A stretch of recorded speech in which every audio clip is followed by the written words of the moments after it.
సద్ది తెచ్చుకుని గ్రామస్తులతో బువ్వ. పాఠశాల ప్రాంగణంలో టిఫిన్ బైఠక్.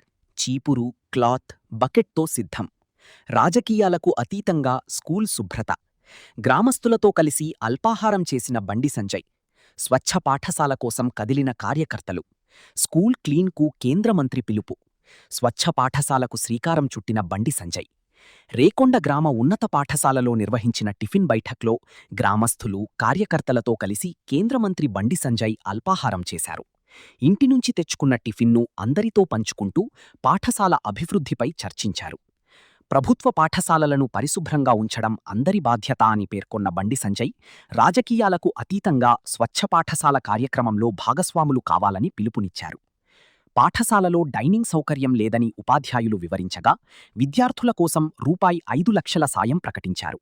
అలాగే తరగతి గదుల నిర్మాణం, ఇతర అవసరాల కోసం రూ.20 లక్షల సహాయాన్ని ప్రకటించారు. మరోవైపు కరీంనగర్ పార్లమెంట్ పరిధిలోని పలు గ్రామాల్లో బీజేపీ కార్యకర్తలు, స్వచ్ఛంద సంస్థలు టిఫిన్ బైఠక్లు నిర్వహించాయి. రేపు స్వచ్ఛ పాఠశాల కార్యక్రమంలో భాగంగా పాఠశాలలను శుభ్రం చేసేందుకు సిద్ధమవుతున్నాయి. 20 లక్షలు ఇస్తాం వెళ్ళండి స్కూల్కు. దేని వాడు వాడుకోండి కానుక దీనిగా డైనింగ్ హాల్కి ఒక 5-6 ల్యాక్స్ అయితే చూస్తాం.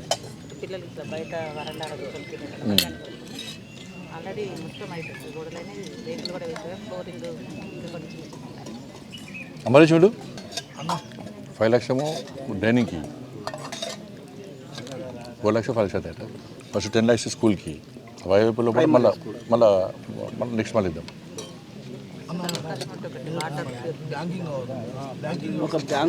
బ్యాంక్ లేదా రేపు పొట్టు పైసలు ఉంటాయి.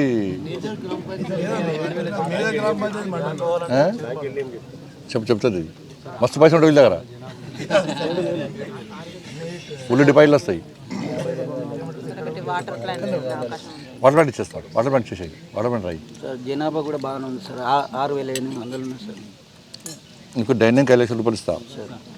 ఫస్ట్ అది 5 లక్షల రూపాయలు ఇస్తా. దేనికి అది అయిపోయిన పాటు మళ్ళీ మిగతా చేస్తా. Okay, thank you sir. Water plant ఇస్తా.